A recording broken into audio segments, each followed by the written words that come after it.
안녕하세요, 여러분. 디딤수업 이제 두 번째 시간이 되었네요. 지난 시간 여러분과 함께 언어의 5가지 본질을 공부했습니다. 기억나세요? 아, 기억난다고요? 예, 다행입니다. 우선 그 첫 번째가 언어의 자의성이었어요. 언어의 형식과 의미는 반드시 필연적인 관계에 의한 것이 아니다라는 점이었습니다.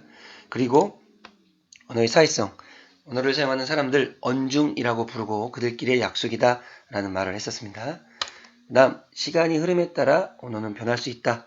역사성을 이야기했었고요. 다음 뭐가 있었죠? 아, 그렇죠. 바로 규칙성입니다. 언어는 높임법이라든가 언어를 사용하는 규칙을 지켜야 한다는 점을 이야기한 본질이었죠. 마지막은 뭐였습니까? 마지막, 그렇죠. 창조성. 언어는 새롭게 계속 만들어지기도 하고 기존에 있던 것들이 합쳐져서 새로운 것들을 만들어낼 수 있다는 창조성이 있다는 점이죠. 지금 이러한 5가지 본질은 곧 인간만이 가지고 있는 언어적 특징 따라서 다른 동물과는 구별되는 중요한 언어의 5가지 본질이 되겠습니다. 그렇다면 오늘은 이 5가지 본질에 이어 언어가 갖고 있는 언어의 그 어떤 상황 속에서 어떤 의도로 사용되는가에 따라서 언어가 갖고 있는 다양한 기능들, 그 기능을 수행하는 모습들을 살펴볼 건데요. 그걸 우리는 언어의 기능이라고 합니다. 자, 준비된 화면과 함께 살펴보도록 할게요.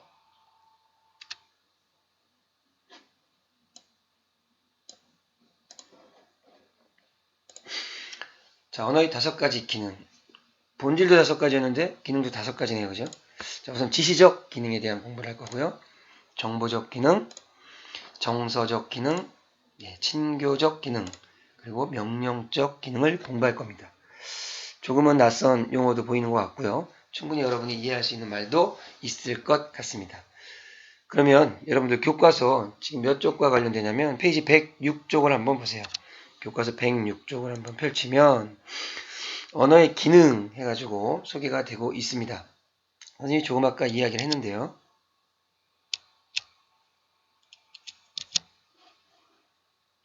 자, 언어는 어떤 상황에서 어떤 의도로 사용되는가에 따라 다양한 기능, 이 다양한 기능 어떤 기능이다? 바로 밑에 소개하고 있습니다. 지시적, 정보적, 정서적 기능, 그리고 친교적, 명령적 기능으로 나눌 수 있다. 자, 어떤 상황이나 어떤 의도 이런 것들에 따라서 이렇게 지시적, 정보적, 정서적, 친교적, 명령적 기능으로 사용되고 있다는 이야기를 확인할 수가 있겠는데요. 자, 교과서 안에는 자세하게 지시적 기능부터 설명이 되어 있습니다. 여러분들 교과서도 반드시 읽고 선생님 설명도 같이 한번 곁들이면 좋을 것 같습니다. 정리된 내용으로 다시 갈게요. 자, 우선 지시적 기능 먼저 살펴보도록 하겠습니다. 지시적 기능이란 건 지시라는 말이 뭐죠? 지시라는 말? 무언가를 가리키다 이 뜻이죠. 이렇게 우리가 흔히 지시한다 이렇게 가리키다는 거잖아요. 그죠? 자, 그럼 내용을 볼까요? 특정한 대상 그리고 개념 이런 것들을 가리킨다. 잘 와닿지 않나요? 예를 보면 알 수 있을 것 같아요. 이것은 연필입니다. 연필이라는 대상을 가리키고 있죠. 지시하는 겁니다. 그렇죠? 그 다음 이분은 우리 선생님이십니다. 선생님이라는 대상을 가리키고 있죠. 역시 이런 것들을 대상, 개념 등을 가리키는 기능을 우리는 뭐라 그런다? 바로 지시적 기능이라고 합니다. 대상, 개념을 가리키다. 가리키기 때문에 뭐라고 한다고? 지시적이라는 용어를 씁니다. 쉽게 설명이 되겠죠? 다음 두 번째 정보적 기능. 쉬울 것 같죠? 정보. 뭔가 정보를 전달한다? 볼까요? 실제 언어 생활에서 흔히 확인할 수 있는 언어의 가장 중요한 기능 중 하나로 다양한 정보를 전달한다. 지금 이야기했듯이 전달에 초점이 맞춰져 있네요. 뭐를? 정보를 전달한다. 정보적 기능. 예를 한번 살펴볼까요? 곤충은 머리, 가슴, 배의 세 부분으로 구분된다. 초등학교 과학 시간에 배웠던 내용 아니에요? 자, 곤충은 머리, 가슴, 배 이렇게 머리와 가슴과 배의 세 부분으로 구분된다라는 우리에게 정보를 뭐한다? 전달한다. 이것을 언어의 정보적 기능이라고 합니다. 자, 다음은 세 번째네요. 정서적 기능. 우리 일단은 공부할 때 운문을 공부할 때 배웠죠. 시란 우리의 정서를 표현한다. 정서란 곧 무엇이다? 우리의 마음이다. 우리의 마음을 드러낸다. 자, 마음, 뭐 다른 말로 유사한 말 뭐가 있을까요? 예, 그렇죠. 감정을 드러낸다. 감정을 드러낸다. 예. 그렇다면 한번 확인해 볼까요? 말하는 이의 감정, 그러네요. 심리적 태도를 표현하거나 듣는 이로 하여금 특정한 감정이나 심리적 태도를 보이도록 하는 기능입니다. 예를 볼까요? 야호!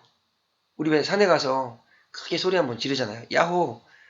여기에 담긴 건 바로 기쁨의 의미, 뭔가 해소하는 의미, 또는 문학작품에서 느껴지는 그런 아름다움들, 우리가 정서라고 말하죠.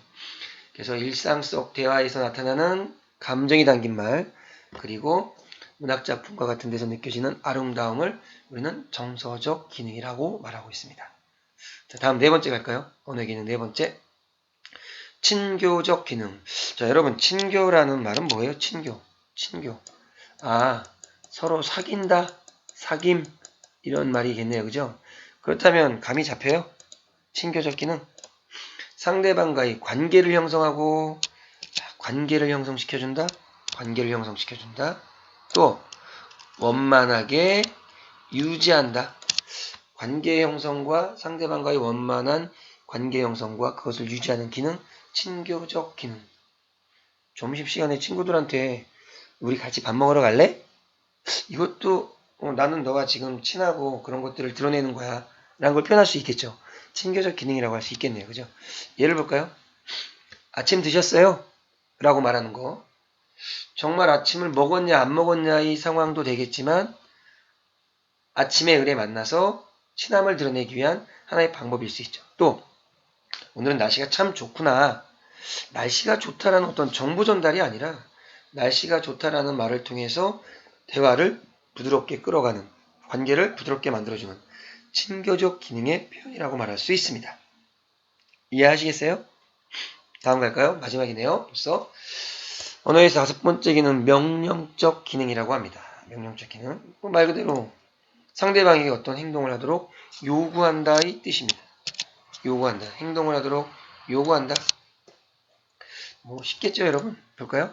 이거 너도 먹어. 먹어. 라고 요구하고 있습니다. 배고픈데 뭐 좀 먹자. 뭐 좀 먹자. 명령이란 단어보다는 사실은 뭔가를 청유하는, 권하는 그런 의미가 강한데요. 명령적 기능은 자, 여러분들 교과서를 한번 볼까요? 108쪽. 여기서 조금 보완 설명을 할게요. 교과서에 잠깐 가면 많이 지나갔네요. 자, 명령적 기능은 설명이 여기 좀 되어 있는데요. 명령적 기능은 듣는 이로 하여금 어떤 행동을 하도록 요구하는 거 방금 설명했고요. 지금 예를 들어 이 문장도 설명했는데요. 이런 명령적 기능의 전형적인 예는 무언가를 요구한다는 측면입니다. 하지만 상황에 따라서는 여기를 잘 볼까요? 상황에 따라서는 벌써 시간이 이렇게 되었네 와 같이 직접 명령하는 표현이 아닌 명령적 기능을 수행한다. 자, 이 말은 간접 형태의 명령이에요. 간접. 직접적이지 아니하고 예를 들면 야 조용히 해. 이건 직접적인 거예요. 그런데 좀 조용히 해주면 안 되겠니? 또는 너무 떠드는 것 같은데 이렇게 말하는 것들은 직접적인 명령이기보단 부드럽게 표현하는 간접적 명령의 형태가 되겠습니다. 그래서 명령은 이렇게 직접 명령과 간접 명령의 두 가지로 구분이 될 수 있다는 점 좀 기억해 주시면 좋겠습니다. 자, 그럼 마지막 중요한 게 있는데요. 교과서를 통해서 먼저 볼까요? 근데 지금 말한 5가지 기능들이 사실 엄밀하게 구분되지 않는 경우도 있어요. 따로따로 쓰여 있다면 구분이 될 수도 있지만 그 따로따로 쓰이더라도 구분이 좀 안 되는, 여기 한번 볼게요. 언어의 기능을 5가지로 구분하였지만 실제 언어 생활에서는 이러한 기능들이 엄밀하게 구분되지 않는 경우도 있다. 예를 들어 점심때쯤 길에서 만난 친구에게 밥 먹었어? 라고 말하는 것은 정보적 기능. 자, 밥 먹었어 라는 이 말 속에는 보세요 여러분, 이 말 속에는 정보적 기능도 있어요. 그리고 친교적 기능도 있고요. 명령적 기능들을 사실은 동시에 수행하는 효과가 있습니다. 무슨 말이냐? 밥 먹었어? 밥을 먹었다? 밥을 먹었니? 이런 정보적 전달의 측면도 있고 밥 먹었다는 어떤 사실의 여부 그리고 그걸 통해서 친분을 드러내는 이런 친교적 기능도요. 그 다음 밥 먹었어? 안 먹었으면 나랑 같이 밥 먹을래? 라는 명령적 기능까지. 자, 밥을 먹었냐의 정보적 그 다음에 친교적 기능, 명령적 기능을 동시에 수행하는 효과를 가질 수도 있습니다. 따라서 상대방의 말이나 글을 정확히 이해하기 위해서는 이러한 다양한 언어의 기능을 잘 이해할 필요가 있다는 점을 우리가 여기서 확인할 수 있고요. 특히 어떤 상황이냐, 어떤 맥락이냐에 따라서 자, 맥락은 여러분 옆에 교과서에 설명되어 있죠. 사물 따위가 서로 이어져 있는 관계나 연관 그리고 것에 따라서 언어가 어떠한 기능을 수행하는지 분명히 우리가 판단할 필요가 있다는 얘기죠. 자, 조금 더 보완할게요. 볼게요.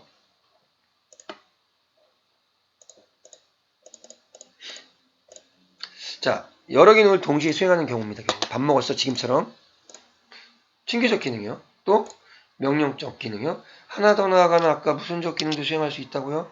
무슨적 기능도 수행한다고요? 그렇죠. 정보를 전달하는 기능도 수행할 수 있다는 거죠.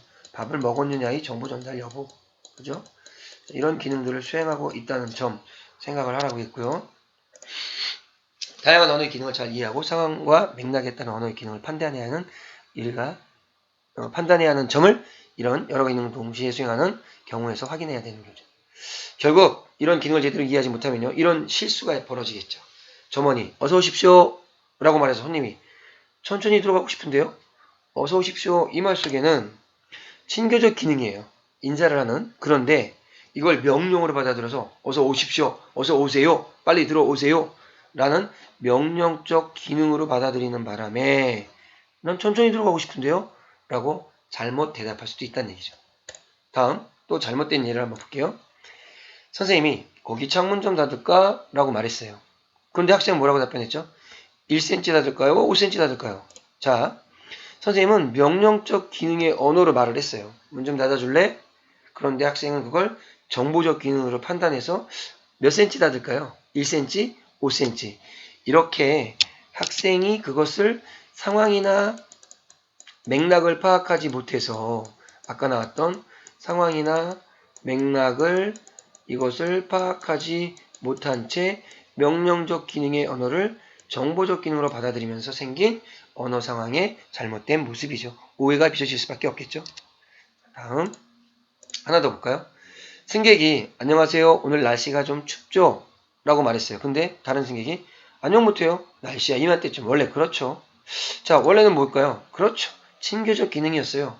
그런데 이걸 정보적 기능을 받아들여서 날씨가 춥다라는 어떤 정보 전달 측면에 맞춰서 또 안녕하냐는 측면에 맞춰서 안녕 못하고요. 나는 일할 때 좀 날씨가 다 이런 거 아니에요? 라고 잘못 언어의 기능을 이해하면서 발생되는 모습을 확인할 수 있다는 거죠.